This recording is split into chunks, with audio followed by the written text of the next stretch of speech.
Merci, Roi. Merci, Seigneur. Merci, Sauveur. Merci, chemin, vérité et vie.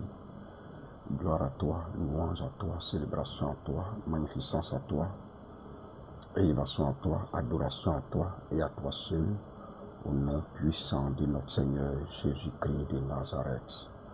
Seigneur, nous te disons merci, nous te rendons grâce, nous te magnifions, nous te glorifions, parce que tu es roi, parce que tu es Dieu, parce que tu es celui-là même qui nous donne d'être encore en vie aujourd'hui. Merci pour le force renouvelée. Merci pour ces 1 an de plus. Merci, Père, pour tous tes enfants qui, de près ou de loin, m'appellent, m'écrivent pour célébrer ton nom, au travers de ma personne, pour ces 1 an de plus que tu me donnes. Mon âme glorifie ton Saint-Nom pour ta grâce, pour ta faveur, pour ton amour.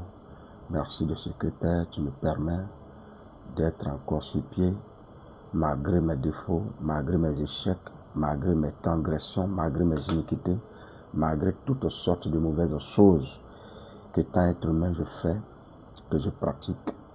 Tu me permets d'être encore sur pied, d'être encore en vie. Mon âme te glorifie, mon âme magnifie ton nom, mon âme célèbre, mon âme loue, mon âme exalte ton nom.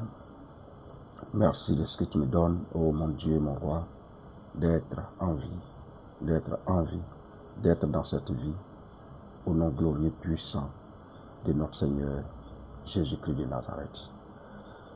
Amen. Shalom à tout le monde. Shalom à tous, que la grâce et la faveur de Dieu soient sur vous. Je vous bénis dans le précieux sang de notre Seigneur et le précieux nom de notre Seigneur Jésus-Christ de Nazareth. Joyeux anniversaire à notre sœur Kelly. Elle fête aussi 1 an de plus comme moi. Que la grâce et la faveur de Dieu soient sur toi, Kelly. Que Dieu ne t'oublie jamais.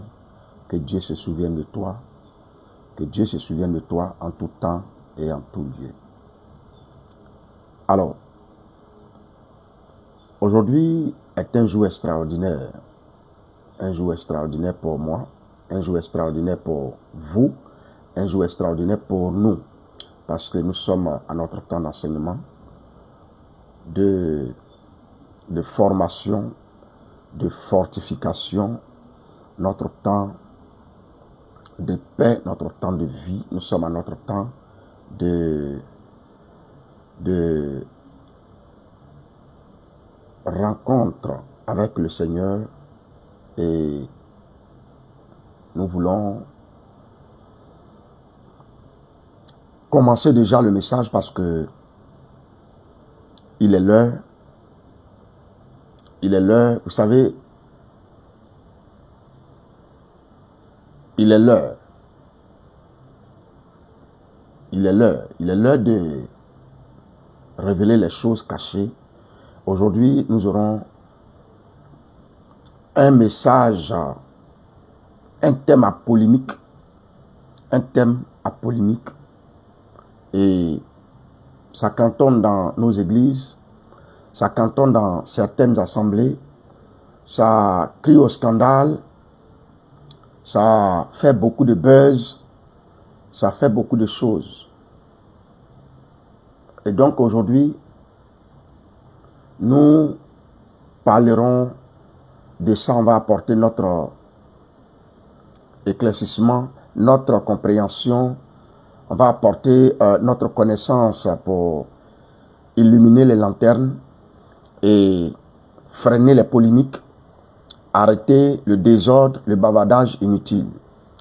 Le thème qui nous rassemble, bien-aimés, frères et sœurs, c'est pourquoi au commencement du christianisme, le Saint-Esprit faisait parler les disciples dans des langues compréhensibles. Et aujourd'hui, le parler en langue semble incompréhensible. Pourquoi au commencement du christianisme, le Saint-Esprit faisait parler les disciples dans des langues compréhensibles et aujourd'hui, le parler en langue semble incompréhensible. C'est de ça que nous parlons aujourd'hui. Partagez massivement le live. À seulement 150 partages, j'ouvre le message. À seulement 150 partages, j'ouvre le message. Donc n'oubliez pas de partager massivement, s'il vous plaît. N'oubliez pas de partager massivement, s'il vous plaît. J'ouvre le message. À seulement 150 partages, j'ouvre le message. Donc n'oubliez pas, s'il vous plaît. Je ne vois pas vos partages bombardés dans tous les groupes pour que les gens soient considérés, parce que vous savez, les gens oublient que le parler en langue est un don. Le parler en langue est un don, les gens oublient ça. Et ils vont jusqu'à dire que ceux qui ne parlent pas en langue n'ont pas Dieu, ils n'ont pas le Saint-Esprit. D'autres même vont jusqu'à dire, ce qui même fait l'objet de notre enseignement aujourd'hui, ils vont jusqu'à dire que l'apôtre Paul a dit que s'il n'y a pas de traducteur, qu'on se taise dans les églises. Et donc si dans ton église tu parles en langue, que ce que tu dis, il n'y a personne pour traduire, il n'y a personne qui a le don de traduction, il faut qu'on se taise. Mais bien aimé, on ne va pas se taire. On ne va pas se taire tant que Dieu nous a appelés, tant qu'il nous a permis d'avoir la connaissance, tant qu'il nous a permis de nous faire former, on ne va pas se taire. On ne va pas se taire. C'est pourquoi je suis en train de dire que ce message-là est un message à polémique. Donc il faut le partager massivement pour que ceux qui doivent entendre, entendent. Vous savez, moi je crois à la Bible. Et je crois en la formation qu'on reçoit de la Bible. Donc, je crois en la théologie. Je crois en ces choses-là. Parce que nous sommes dans un monde moderne. Parce que d'autres vont jusqu'à dire que la théologie même là, les Moïse n'ont pas fait de théologie. Jésus n'a pas créé école de théologie. Donc, eux, ils ne croient pas en la théologie. Et comme ils ne croient pas en la théologie, ils veulent nous amener, ils veulent nous obliger à croire en seulement leurs pensées mesquines. Mais ça ne marchera pas avec moi. Ça ne marchera pas. On ne peut pas accepter tout. Même si les gens parlent, qu'on entend, qu'on écoute, mais qu'on laisse tomber, on laisse passer un certain nombre de choses parce qu'on se dit que nous sommes du même royaume, qu'on ne doit pas se combattre, on ne doit pas se lutter. Il faut quand même qu'on respecte les choses. Il faut quand même qu'on respecte l'ordre. Il y a des choses, quand on ne sait pas, allez-y à la recherche et puis faites des recherches et allez chercher. Parce que pour venir parler ici, on ne vient pas raconter des hérésies. On ne vient pas ici pour raconter des hérésies. On vient ici pour raconter ce qu'on sait et ce qui est vrai. Je voulais, avant d'ouvrir mon message, alors que vous êtes en train de partager massivement, je voulais ouvrir une parenthèse pour parler des deux types du parler en langue. Il y a le tout premier type qui a existé dans la Bible du parler en langue qu'on appelle la zénoglossie. La zénoglossie. Écoutez-moi bien. C'est une parenthèse que j'ouvre pour amener les gens à comprendre un certain nombre de choses et éviter les polémiques, les bavardages inutiles. Parce qu'aujourd'hui, il est rare de voir dans le monde des musulmans qui aujourd'hui ont commencé leur moment de jeûne, ainsi que les catholiques, mais je voudrais bénir le nom de Dieu pour tous ceux qui sont dans un moment de jeûne, que la grâce et la faveur de Dieu les accompagnent. Alors, écoutez-moi bien. Écoutez-moi très très très bien. Vous savez que nous donnons nos enseignements ici chaque mercredi et puis vendredi. Alors, aujourd'hui, nous parlons sur les deux façons de parler en langue. Et donc, je voudrais ouvrir une parenthèse pour vraiment exprimer clairement pourquoi nous devons parler en langue. Et quelles sont les sortes de parler en langue. Il y a deux sortes de parler en langue. Aujourd'hui, quand on va à l'église, on entend les gens dire des trucs comme ça. Je ne peux pas dire que c'est faux ce qu'ils disent. Mais écoutez-moi bien. Le parler en langue qu'on a entendu les disciples, les apôtres parler dans la chambre haute en Actes chapitre 2 verset 4 s'appelle la zénoglossie. Zénoglossie. La zénoglossie, voici sa signification. Du grec zénos, qui signifie étranger, et glossa, qui signifie langue. Donc, en quelque sorte, c'est langue étrangère. La zénoglossie signifie parler une langue étrangère inconnue du locuteur, c'est-à-dire de celui qui la parle. Celui qui parle une langue est le locuteur. Voilà. Aujourd'hui, je vais parler un peu français. D'accord? On peut continuer? J'espère que vous me suivez. Donc, c'est ce phénomène-là que nous avons observé dans Actes chapitre 2, lors de la Pentecôte. Ce que les disciples parlaient. Parce que la Bible déclare que chaque peuple entendait, n'est-ce pas, dans sa propre langue maternelle. C'est la zénoglossie. Le parler en langue qui fait que, disons, tu n'es pas chinois, mais le Seigneur peut te permettre de parler de ces merveilles en chinois, alors que tu n'as jamais parlé chinois. Tu peux être en train de t'exprimer en créole, alors qu'on sait que tu n'es pas d'origine créole, que tu ne parles pas le créole. On appelle ça la zénoglossie. C'est ce que le Seigneur a utilisé ses disciples pour parler dans le livre de Actes des Apôtres, dans l'histoire de la Pentecôte. Voilà. Je vais en venir dans le message. Maintenant, il y a ce qu'on appelle la glossolalie. La glossolalie. C'est pourquoi je vous ai dit que moi je crois en la théologie. On ne peut pas prétendre démontrer une science ou parler d'une science sans toutefois étudier cette science-là.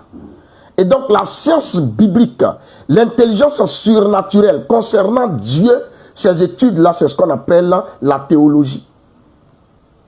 On a étudié un peu la théologie. On a essayé un peu et on continue d'étudier. Donc on ne peut pas, face à ces polémiques, à ces bavardages inutiles, on ne peut pas fermer les bouches, sinon fermer la bouche sur ce que nous on a appris, et puis laisser ceux qui ne croient pas ou qui n'ont pas appris parler comme si ils avaient raison ou eux ils avaient le monopole de la vérité. Donc écoutez-moi. La glossolalie. On a parlé de la zénoglossie, donc on parle de la glossolalie maintenant. C'est la glossolalie là qu'aujourd'hui les gens parlent. C'est ce que les gens parlent. Glossa en grec qui signifie langue et la langue qui signifie parler. Donc parler une langue ou bien une langue parlée. Donc la glossolalie signifie littéralement parler en langue. Mais dans une langue que toi-même qui parles, tu ne comprends pas. Alléluia. Donc, dans le sens théologique, il s'agit bien évidemment de langage inspiré. D'un langage inspiré par le Saint-Esprit, souvent incompréhensible pour l'auditoire, parfois même pour celui qui parle. Parce que souvent quand tu parles en langue, tu ne comprends pas. Ce que tu dis, tu ne comprends pas. C'est de ça que parle la Bible dans 1 Corinthiens 14 là. Donc dans ce cas-là, cette langue n'est pas identifiable humainement. Tu ne sais même pas de quelle langue tu parles. elle est considérée comme un langage spirituel ou un langage céleste. C'est pourquoi les gens disent que c'est la langue des anges. Elle sert principalement à l'identification personnelle. C'est la raison pour à l'édification personnelle, pas l'identification, mais l'édification personnelle. Ça t'édifie toi-même et ça te permet de prier pendant longtemps. Tu pries en esprit, mais pendant longtemps. 1 Corinthiens 14, verset 4, en parle. Alléluia. Et puis 1 Corinthiens 13, verset 1 parle. Donc, la xénoglossie, c'est ce qui a été utilisé dans Actes chapitre 2. Maintenant, la glossolalie, c'est ce que nous utilisons. Maintenant, pourquoi aujourd'hui, on a l'impression que la xénoglossie n'est plus utilisée? Ou on ne voit plus couramment la xénoglossie, mais c'est plutôt la glossolalie que les gens utilisent. Allons en profondeur. Allons en profondeur. Alléluia. Alléluia. Alléluia. Quelqu'un comprend ce que je dis là? Écoutez-moi bien maintenant. Vous savez, le thème qui nous a rassemblés ici, pour ceux qui nous prennent en marche, c'est pourquoi au commencement du christianisme, le Saint-Esprit faisait parler les disciples dans des langues compréhensibles. Et aujourd'hui, le parler en langue semble incompréhensible. Nous allons entrer dans cette histoire-là avec le respect que nous avons pour le Saint-Esprit. Allons en profondeur. Bien-aimés, on a observé cette histoire-là dans la Bible. Le jour où l'Église est née, on avait remarqué que l'Église n'était pas née dans le silence. Elle est née dans un bruit venu du ciel. L'Église est née dans un bruit venu du ciel. Et nous avons constaté ça dans Actes chapitre 2, verset 4, que je vais lire rapidement, pour le bonheur de tout le monde. Actes chapitre 2, à partir du verset... Je vais lire à partir du verset 2 jusqu'au verset 5. Alors, la parole de Dieu déclare ceci. Tout à coup, il vint du ciel un bruit comme celui d'un vent impétueux. Et il remplit toute la maison où ils étaient assis. Des langues semblables à des langues de feu leur apparurent, séparées les unes des autres, et se posèrent sur chacun d'eux. Ils furent tous remplis du Saint-Esprit et se mirent à parler en d'autres langues selon que l'Esprit leur donnait de s'exprimer.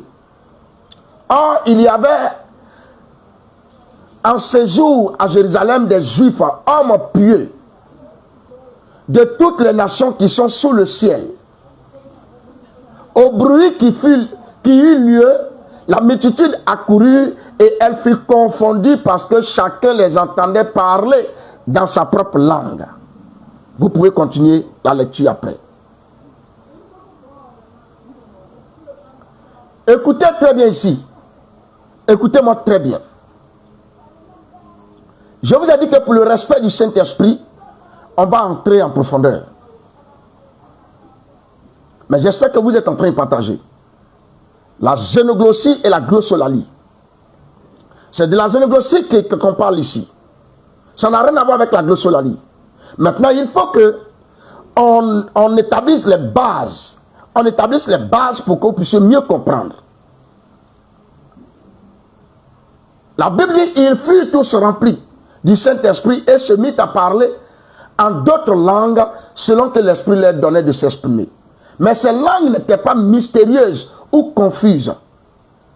Ces langues qu'ils parlaient là, elles n'étaient pas mystérieuses ou confuses. Elles étaient comprises par les peuples présents à Jérusalem ce jour-là. Alors, pourquoi beaucoup parlent en langue et personne ne comprend aujourd'hui? Pourquoi? C'est une perte ou une dérive ou une autre dimension, on ne sait pas.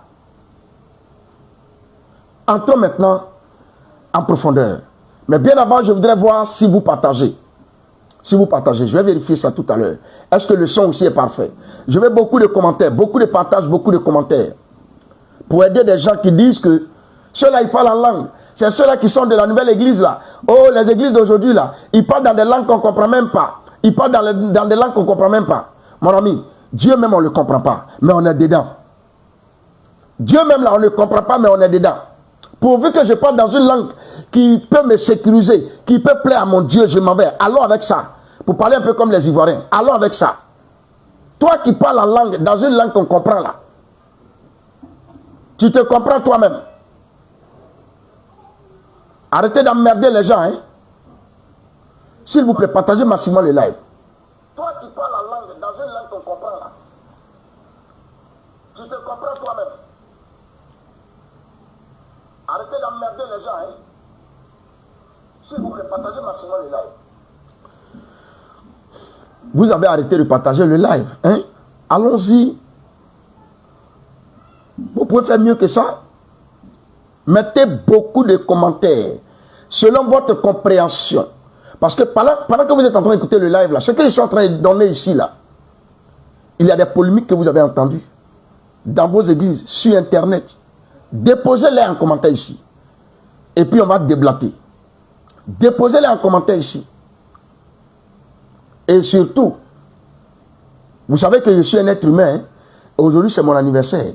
Et vous savez que je suis une personne remplie de défauts et surtout avec des caprices. Donc, souhaitez-moi au moins joyeux anniversaire. Même si je n'ai pas reçu de gâteau de quelqu'un, souhaitez-moi au moins joyeux anniversaire.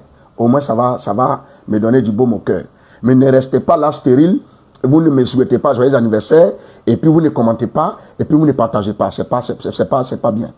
Donc, j'attends beaucoup de vous aujourd'hui. J'attends beaucoup de vous. Alors, allons en profondeur. Pour ceux qui ne savent pas, la Pentecôte là était signe missionnaire. Ah oui. C'est pourquoi je suis étonné de voir des gens quand ils lisent allez, Matthieu chapitre 18, allez partout dans le monde, faites de toutes les nations les disciples. On va même à l'église, on dit aux gens d'aller évangéliser. On dit aux gens, allons en évangélisation. On dit aux gens, donnez votre vie, votre cœur au Seigneur Jésus. Ils s'amusent. Je vous annonce que la Pentecôte est un signe missionnaire. On va aller en profondeur. Je vais courir avec vous aujourd'hui.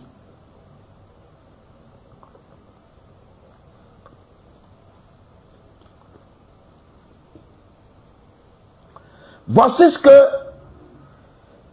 les Juifs qui étaient venus de divers horizons à Jérusalem ce jour-là ont dit. Dans Actes chapitre 2, versets 6 à 11. Nous les entendons parler dans nos propres langues les merveilles de Dieu. Les merveilles de Dieu. Les merveilles de Dieu. Écris en commentaire les merveilles de Dieu. Ah. Alléluia. Vous savez, ce qui s'est produit à la Pentecôte ce jour-là, c'était des langues humaines réelles et compréhensibles, données comme signe pour les nations. C'est pourquoi je suis en train de dire que la Pentecôte était un signe missionnaire. C'est un seul qui a entendu. Nous autres, on n'a pas entendu. Nous autres, on n'a rien entendu. Mais ce qu'on avait compris dans leur propre langue, lorsque les autres étaient en train de parler dans leur langue, c'est lorsque Pierre a pris la parole qu'on a compris les merveilles qu'il était en train de leur annoncer.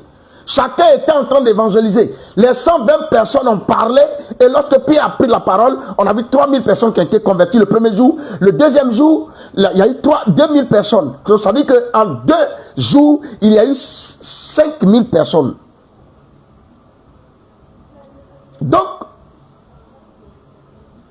c'était des langues humaines qui étaient réelles, données comme signe pour les nations. Mais pourquoi? Pourquoi c'est des langues humaines que le Seigneur donne comme signe pour les nations, pour ceux qui étaient venus, alors qu'ils étaient pieux? Alors qu'ils étaient pieux. Alors qu'ils étaient pieux, ils connaissaient le Seigneur, ils respectaient les choses de Dieu, ils respectaient tout. Parce que vous savez, l'évangile devait franchir les frontières immédiatement.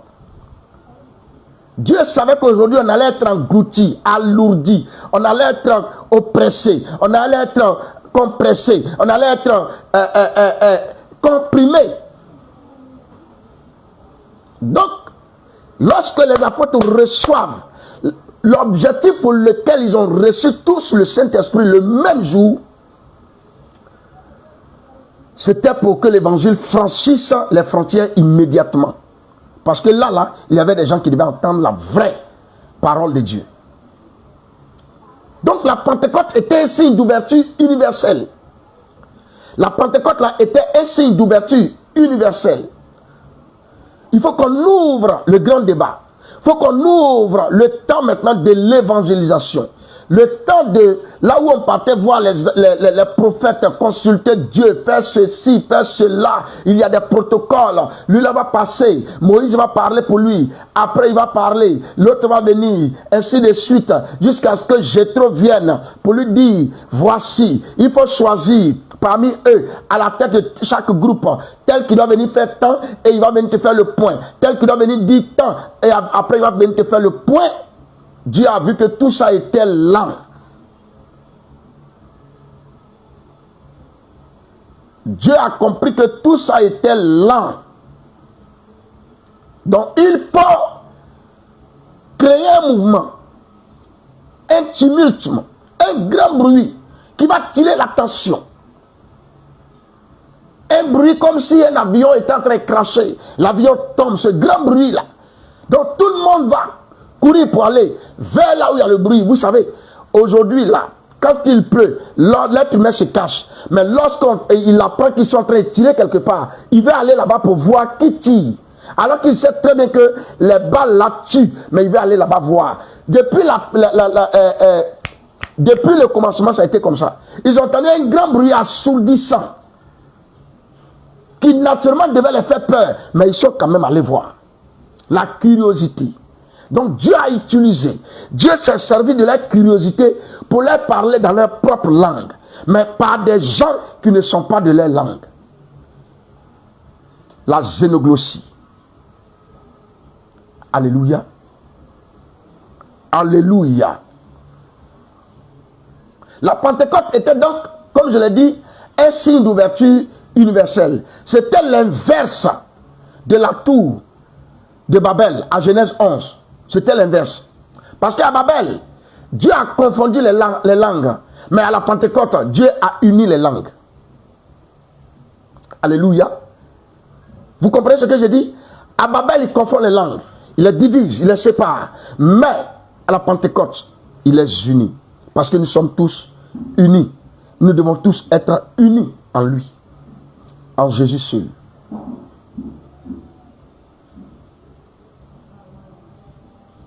Donc, lorsque Dieu est en train de faire ce travail, et que hier, on les a entendus, ils les ont entendus dans leur propre langue. Toi, avant de venir à l'église, là, toi-même qui parles, qui dis les choses comme ça, là, qui pense ainsi, là, tu avais besoin de quelle langue pour que tu reçoives Jésus? Le Dieu que tu as reçu, là, tu avais besoin qu'on te parle de lui en quelle langue?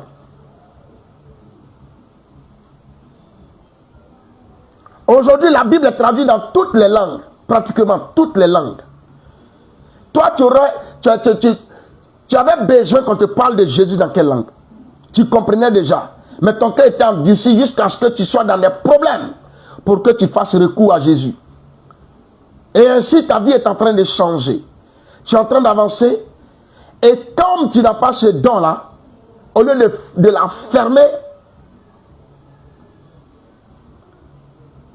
et continuer à parler de ton Dieu, tu vas t'asseoir parce que tu manges, tu es rassasié et tu combats quelque chose que tu ne comprends même pas. C'est pourquoi je suis en train de dire, partagez très bien ce live-là. Partagez massivement ce live-là.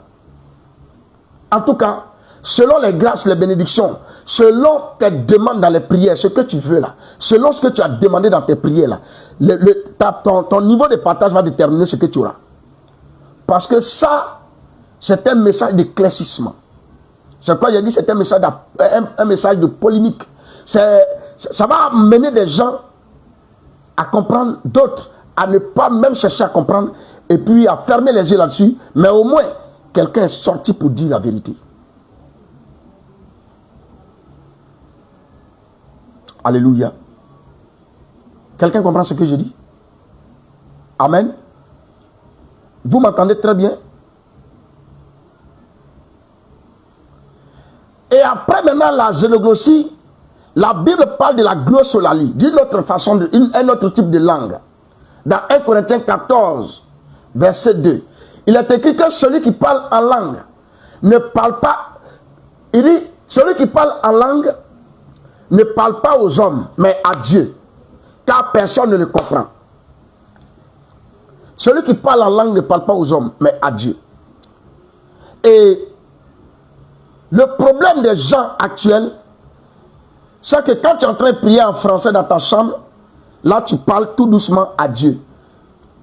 Mais lorsque tu veux parler, tu veux prier en public, tu veux parler dans la même circonstance, mais dans le même contexte à Dieu, tu veux montrer que tu parles en langue. Tu n'as pas besoin de ça. Parce que puisque la Bible dit que celui qui parle en langue, dans cette langue-là, dans la glossolalie là, il s'adresse à Dieu. Il adresse des mystères à Dieu. Il dit des choses à Dieu. Pourquoi aller exposer une langue que toi, il n'aura pas quelqu'un pour traduire, mais tu parles à l'homme. Quand on parle à l'homme, on lui parle dans un langage qu'il comprend. Maintenant, quand on parle à Dieu, on lui parle aussi dans un langage qu'il comprend, puisque lui comprend toutes les langues. Ton parler en langue est bafoué, parce que tu ne connais pas son importance. Il est rejeté, parce que tu ne sais pas où le parler. Tu n'as pas besoin de montrer aux gens, j'ai tel don, j'ai tel don, j'ai tel don, j'ai tel don. La Bible dit clairement car personne ne le comprend. Donc, il existe des langues comme signe pour les nations. C'est-à-dire, nous avons vu dans Actes chapitre 2, si tu parles, Dieu te fait la grâce de parler dans une langue locale de quelqu'un, sans toutefois comprendre ou être issu de cette langue, c'est un langage, c'est un signe pour les nations. C'est-à-dire que cette personne-là, Dieu veut que tu lui parles concrètement dans sa propre langue. Et la plupart du temps, quand Dieu t'utilise dans cette dimension, c'est pour parler à des gens qui sont véritablement, hautement et profondément incrédules. Incrédules. Alléluia. Ils sont incrédules. C'est pourquoi la plupart du temps, le Seigneur permet que tu les parles dans leur propre langue, dans leur langue maternelle. Tu n'es pas anglophone. Et puis le Seigneur t'utilise à parler en anglais. C'est que là où tu te trouves, là où tu es en train de parler anglais, là, il y a quelqu'un. S'il n'y a pas un anglophone là, le Seigneur ne te permettra pas de parler en anglais. Jamais de la vie. Chez nous en Côte d'Ivoire, par exemple, je me retrouve chez les Wobais. Les gens de l'Ouest, ils savent très bien que je ne suis pas Wobais. D'ailleurs, même eux-mêmes, quand ils te rencontrent, ils parlent. Et quand ils te rencontrent, ils parlent. Si tu comprends dans ta façon de faire, ils vont le savoir. Donc, s'ils doivent te critiquer, ils vont se méfier. Un peu comme quand tu vas chez les Baoulés, le peuple du centre. Eux et nous, on parle pratiquement la même langue. Moi, j'ai été plusieurs fois victime de ça. Quand tu vas chez eux, et qu'ils te donnent à soi, pendant que tu es en train de t'asseoir, ils te disent qu'il y a caca de poulet sur la chaise. Ça, c'est dans leur langue. Maintenant, si tu entends et qu'ils voient que tu es en train de faire attention, c'est que tu comprends. Donc, du coup, toi, on ne doit pas te critiquer. Maintenant, imagine, toi, tu ne comprends pas ces langues-là. Et puis, tu allais parler de Dieu. Ou bien tu te retrouves quelque part où ce peuple-là est réuni. Et puis, Dieu t'utilise pour parler comme ça. C'est la xénoglossie. C'est la langue de la Bible, c'est de ça qu'il est question. C'est ce que les apôtres ont parlé pour édifier les autres. Maintenant, nous, on ne savait pas quand on parle de Perse, Médès, les conneries comme ça, où eux ils parlaient là. Nous, on ne comprend pas. Comment on va comprendre? Paul, sinon Pierre, va envoyer la confirmation et ils vont traduire en français. Ce qu'ils ont dit là, c'est ce que Pierre ils ont fait traduire par Pierre. Et comme ils ont été convaincus, puisque Pierre était celui qui était à la tête de l'église à cette époque-là, c'est comme ça qu'ils se sont donnés au Seigneur Jésus. Donc, c'est des langues comme signe pour les nations, pour dire que le Seigneur te connaît. Et voici comment tu dois faire. Maintenant, si on te parle en français que tu ne comprends pas, celui qui parle qui ne te connaît pas, c'est la raison pour laquelle même Dieu utilise des gens dans les révélations, dans les paroles de connaissance. Parce que ces langues-là, la plupart du temps, elles sont en train de devenir rares. Donc, pour quelqu'un que tu ne connais pas, Dieu t'utilise avec une parole de connaissance pour parler de cette personne-là, pour orienter cette personne-là, pour rentrer dans la vie cachée de cette personne-là. Ces choses-là, c'est pour que la gloire revienne à Dieu. C'est pour que les gens puissent croire véritablement en Jésus. Sinon, ce n'est pas pour la gloire de la personne qui parle. Aujourd'hui, pour voir des prophètes, il faut payer de l'argent. Pour voir des gens, il faut payer tant, il faut payer tant. Tout ça, c'est de la manipulation, c'est de la chancellerie, c'est de l'escroquerie et c'est du braquage spirituel. Ah oui, c'est du braquage spirituel. Tu dois voir un homme de Dieu. Lui qu'on voyait hier, il avait des chaussures tellement les semelles étaient finies, il était bancal. Aujourd'hui, Dieu lui donne une petite position. Il faut que on paye pour le voir. Je vous dis ici, et je réitère mes propos, je vous dis ici, le jour que le Seigneur va me faire grâce, que je vais atteindre le rang de ceux qu'on voit aujourd'hui. Parce que dans chaque génération, il y a des gens que Dieu élève un peu plus. Dans chaque génération, il y a des gens que Dieu élève un peu plus. Et que les gens autour de moi vous demandent de l'argent pour me rencontrer. Dites-moi. Dites-moi pour que je les maudisse. Faites-moi savoir ça. Pour que je les condamne complètement.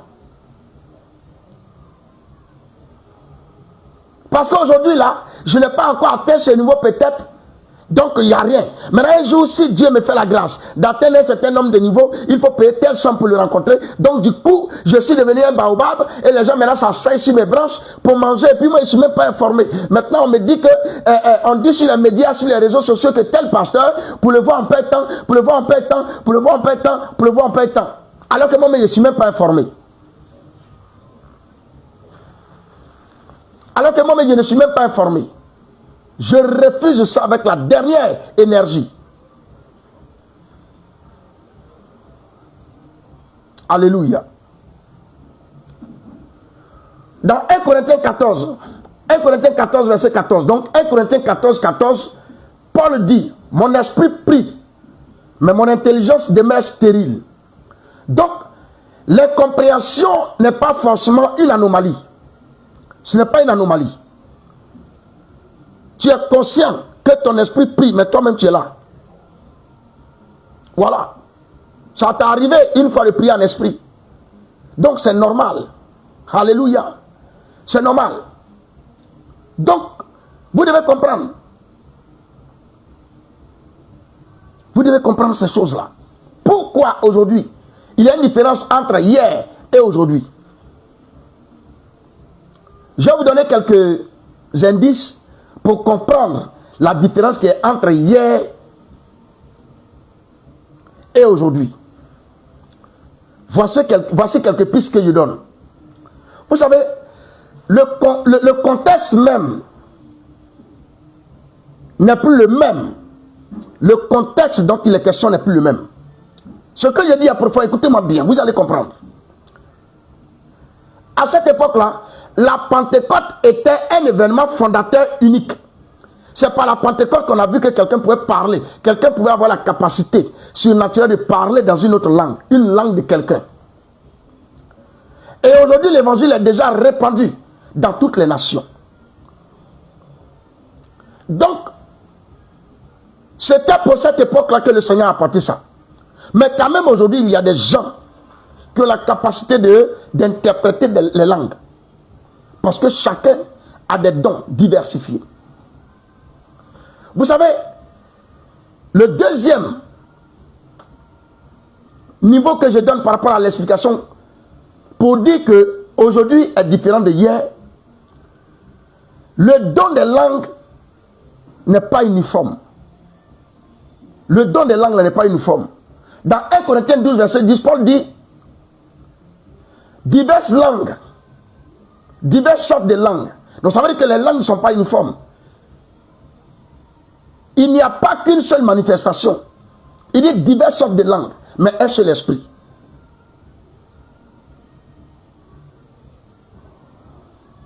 Alléluia. Donc vous devez comprendre ces choses-là. Donc il peut y avoir des excès humains. Paul même a dit corriger. On a remarqué que dans l'église de Corinthe, Paul a fait des corrections. Parce qu'il y avait des désordres spirituels dans l'église de Corinthe. Alléluia. Dans l'église de Corinthe. Mais, dans 1 Corinthiens 14, verset 27 à 28, il dit, s'il n'y a pas d'interprète, qu'on se taise dans l'assemblée. Ça veut dire que tu vas dans une assemblée, tu connais le don qui est en toi, tu connais la grâce qui est aussi dans chacun, et vous pouvez être visité par d'autres personnes dont vous ne connaissez pas les grâces et les dons. Mais quand toi tu t'en vas parler en langue quelque part, et puis il n'y a pas de traducteur là, qu'est-ce que tu veux dire? Qu'est-ce que tu veux réellement dire? C'est pourquoi c'est un don spirituel. De même que la guérison. Le don de la guérison est un don spirituel. C'est pourquoi ce don du parler en langue, la glossolalie, est un don spirituel. Que le Seigneur accorde à ses enfants pour qu'ils puissent demeurer longtemps dans la prière. Pour qu'ils puissent demeurer longtemps dans la prière. Parce que si tu veux parler dans ta langue maternelle, tu vas manquer à dire. Si tu veux parler en français, tu vas manquer à dire. Ce que tu veux dire là, tu vas manquer à dire. Alors que quand tu utilises la glossolalie pour prier, tu dis des choses, des mystères que toi-même tu ne connais pas. Mais tu es conscient que ton esprit prie et tu as la foi sur ça. Ça marche. Mais tu n'as pas besoin d'aller dire ça là-bas. Moi-même qui t'enseigne là. Demandez, je ne parle pas beaucoup en langue à l'église quand nous sommes en train de prier. C'est quelques rares fois. Et c'est lorsque je suis vraiment inspiré dans la prière, mais je ne parle pas pour que quelqu'un interprète. Mais parce que je suis habitué, en priant, je parle en langue. Que parfois ça sort par inattention. Sinon c'est un don qui est caché. Alléluia. Alléluia. Alors, je suis en train de terminer mon message pour dire ceci à quelqu'un. Avant de terminer mon message, je vais rappeler le thème pour ceux qui viennent de nous prendre en marche. Partagez massivement le live, s'il vous plaît. Pourquoi au commencement du christianisme, le Saint-Esprit faisait parler des langues, faisait parler des disciples dans des langues compréhensibles, et aujourd'hui, le parler en langue semble incompréhensible. C'est le thème qui nous rassemble aujourd'hui. Écoutez très bien, je suis en train de finir mon message. Je suis en train de finir mon message. Je voudrais poser une question très profonde actuellement. Est-ce que nous avons perdu la puissance ou la compréhension? Parlant de ces deux langues-là. Est-ce qu'aujourd'hui, s'il n'y a plus d'interprète, ou il n'y a pas d'interprète, ou il n'y a pas de parlant, il n'y a pas de xénoglossie, ou il n'y a pas de glossolalie, donc on a perdu la puissance ou on a perdu la compréhension? Écoutez-moi bien maintenant. La vraie question, ici, n'est pas seulement linguistique. Ce n'est pas question de langue. Mais la question est spirituelle. À la Pentecôte, pour ceux qui lisent la Bible, vous avez remarqué qu'il y avait l'unité. Oh, Dieu travaille dans l'unité. Il y avait aussi la crainte de Dieu. Et il y avait aussi des conversions massives. Les gens se convertissaient vraiment massivement. Mais aujourd'hui, il n'y a pas d'unité. En tel sens que tu parles de Dieu, je parle de Dieu. Mais moi, ma façon de parler de Dieu t'énerve. Parfois, mais d'autres même, tu es en train de leur parler de Dieu. Eux-mêmes disent que toi, ton parler de Dieu là, c'est faux. C'est pour lui là qui est vrai. L'autre dit que lui, il a Jésus. Toi, tu n'as pas Jésus. Alors que tu es chrétien, lui aussi, il est chrétien. L'autre dit que lui, son église, là, c'est ça qui est vrai. Mais pour toi, c'est faux. Alors qu'il parle de Jésus, toi aussi, tu parles de Jésus. L'autre dit que c'est à lui que Dieu parle. Mais toi, tu es perdu. Toi, c'est le démon qui te parle. L'autre dit que lui, il est l'ami de Dieu. Et toi, qui es le démon.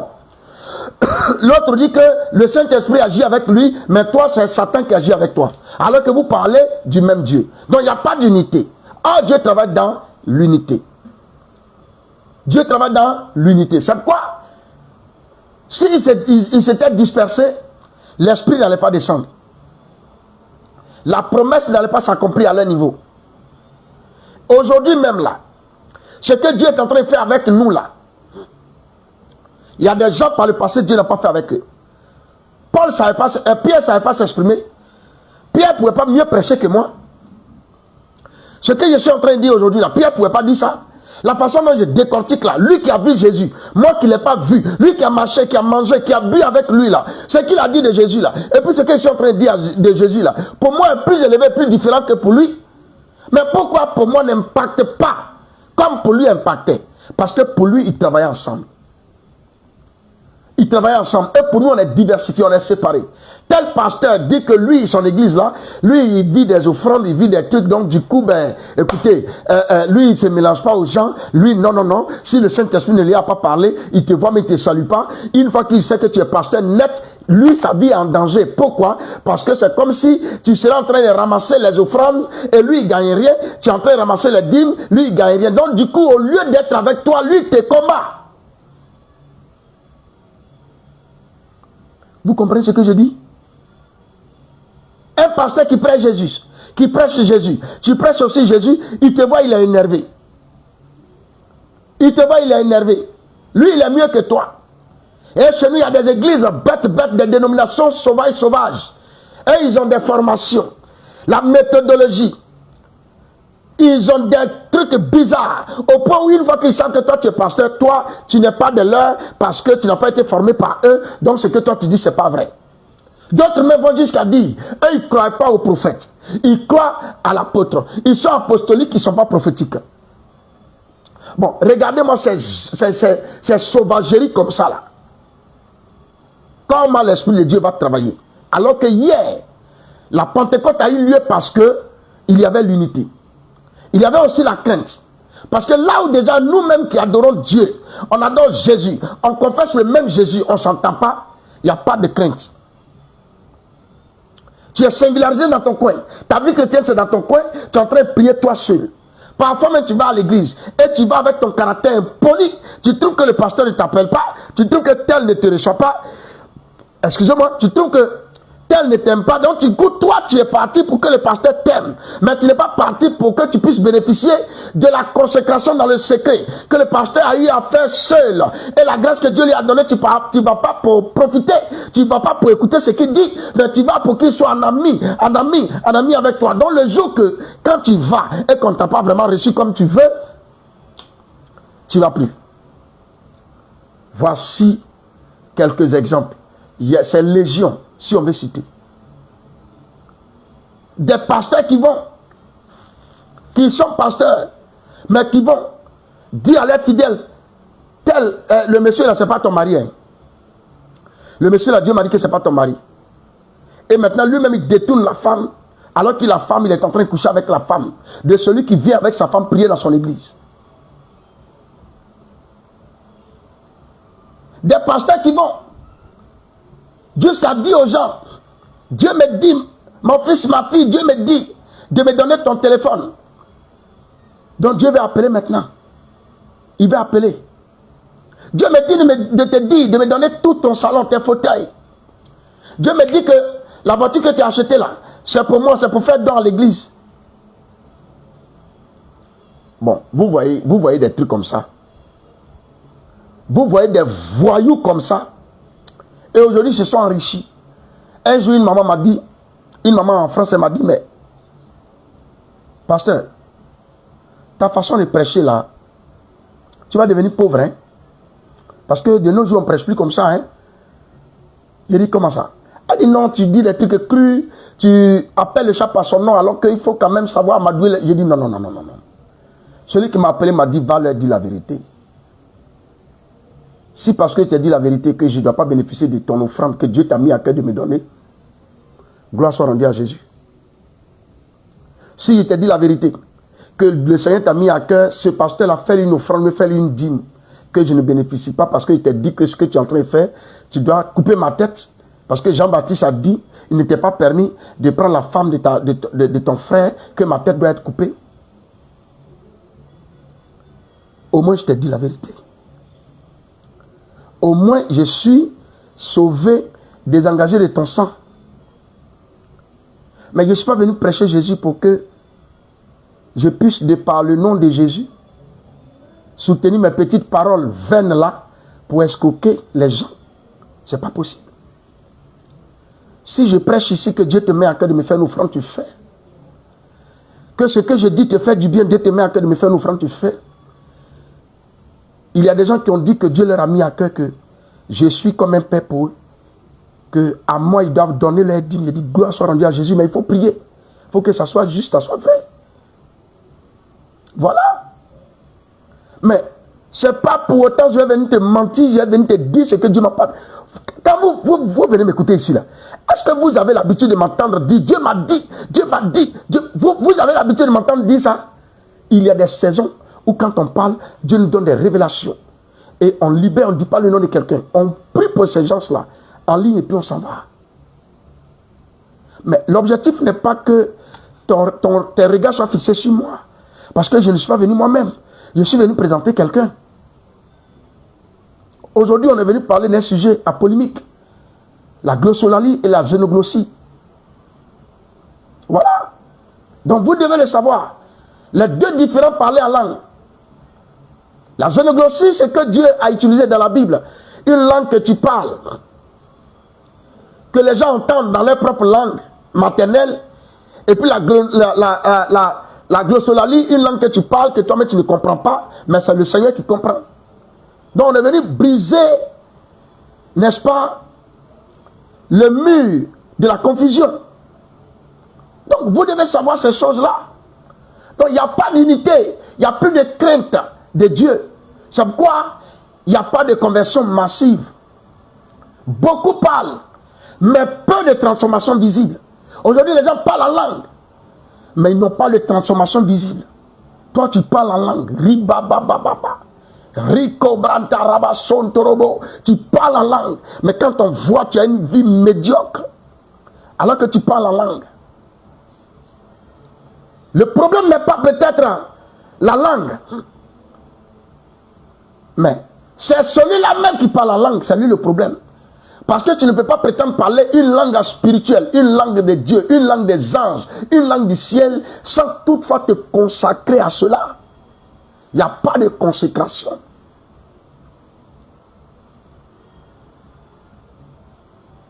Il n'y a pas de consécration. C'est la raison pour laquelle vous devez comprendre que quand nous voyons toutes ces choses-là, c'est que la fin est proche. Parce qu'il est possible que dans les temps de la fin, il y ait ces choses-là. Il y ait des imitations. C'est la raison pour laquelle parfois je réfléchis, je dis, mais Seigneur, est-ce que je dois encore prêcher Matthieu? Je dois encore prêcher Marc, Luc et Jean? Naturellement, je dois être en train de prêcher Apocalypse. Naturellement, je dois être en train de prêcher Apocalypse parce que Apocalypse est le livre de la fin des temps. Tous les livres, on doit les laisser. On doit seulement parler d'Apocalypse. Déchiffrer, décortiquer.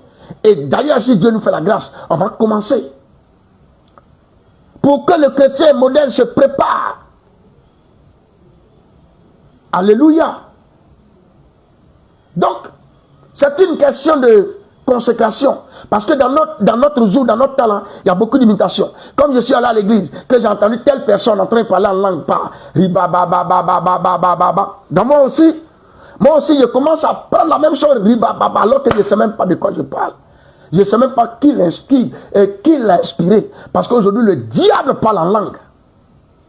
Le serpent parle en langue. On a des manifestations charnelles.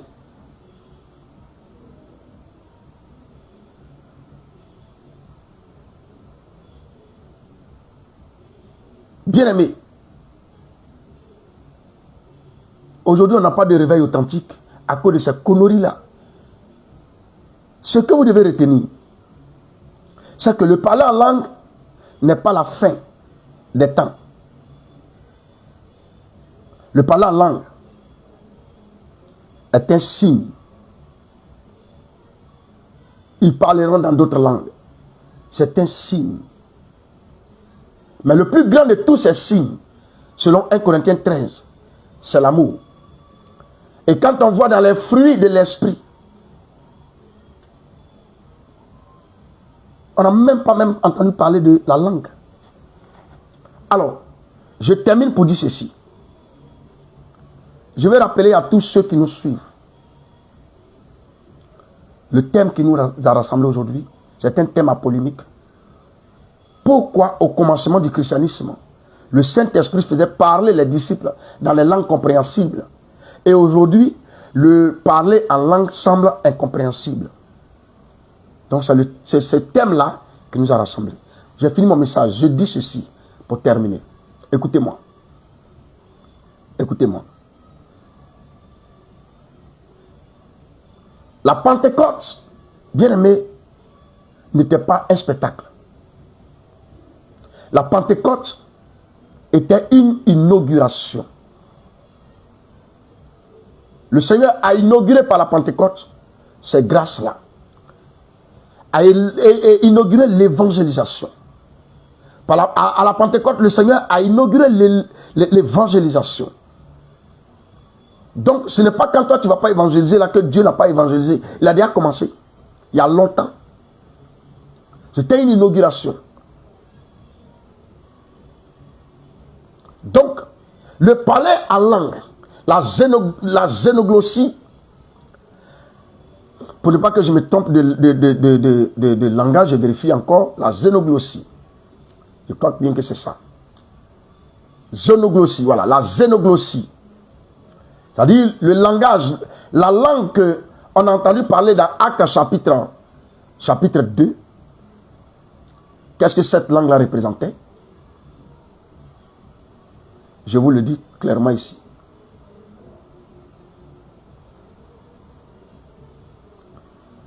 Donc la xénoglossie, le langage qui a été parlé en Actes chapitre 2, donc la xénoglossie, était missionnaire. Ils étaient en mission. Donc, toutefois que Dieu te permet de parler dans une telle langue, c'est-à-dire de parler, par exemple, tu n'es pas italien, mais tu parles la langue italienne, c'est que tu es en mission. C'est ce que tu dois comprendre. C'est une langue missionnaire, c'est elle missionnaire. Quand le Seigneur te dit, toutefois que tu vas prier et Dieu va t'utiliser dans la xénoglossie, c'est que tu es en mission. Donc, le parler en langue de 1 Corinthiens 14 est spirituel, mais personnel. Lui, il n'est pas missionnaire, lui, il est personnel. C'est pourquoi c'est scandaleux quand nous trouvons des gens parler comme ça dans nos églises. Parce qu'il n'y a personne qui interprète. C'est scandaleux. Sinon, si tu utilises la xénoglossie, quelque part, forcément quelqu'un qui a cette langue-là, quelqu'un qui a cette langue dans laquelle tu es en train de parler là, va s'identifier et va dire c'est vrai, tout ce que tu es en train de dire. Il va répondre par c'est vrai. Donc, la glossolalie est spirituelle et personnelle. Ce n'est pas parce qu'on ne comprend pas avec l'intelligence que Dieu ne comprend pas. Ce n'est pas parce qu'on ne comprend pas avec notre intelligence que Dieu ne comprend pas. Dieu comprend toute langue. Mais toute manifestation doit d'abord glorifier Christ. Ah oui. Parce qu'aujourd'hui, les gens qui parlent la langue là, leur parler la langue ne glorifie pas Dieu. Ils parlent la langue par compétition. Alors que leur vie est médiocre, sans consécration, loin de la présence de Dieu. Votre parler en langue doit glorifier Christ. Votre parler en langue, si vous parlez, ça doit édifier l'église. Donc, la xénoglossie. Si ça n'édifie pas l'église, tais-toi.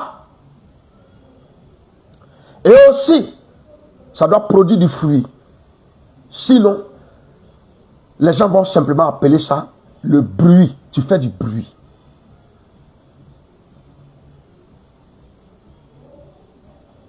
Tu fais du bruit. Ça doit glorifier Christ.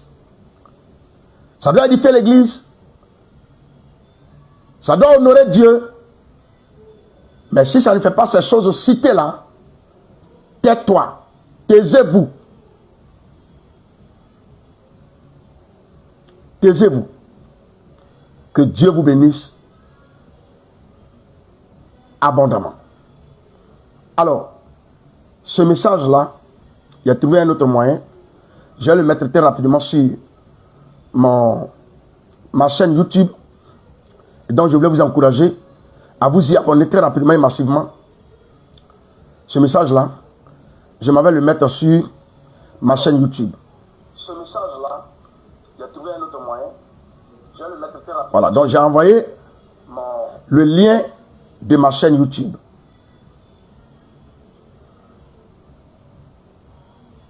Que Dieu vous bénisse abondamment. Que sa grâce repose sur vous. Je donne une dernière information. Ces derniers temps, on n'en parle pas beaucoup. Nous avons un groupe WhatsApp. Pour tous ceux qui me suivent ici, qui viennent nous suivre ici, nous sommes une famille chrétienne. Et nous avons un groupe WhatsApp. Et dans notre groupe WhatsApp, nous prions chaque dimanche à 16h, heure de Côte d'Ivoire, après le culte, tranquillement, tranquille. Ce message-là, que nous venons d'entendre, il y a 10 sujets de prière qui accompagnent. Mais on ne peut pas les faire ici. Parce que le temps est déjà passé. Vous comprenez? Voilà. Donc, on va se récupérer le dimanche à 16h pour prier.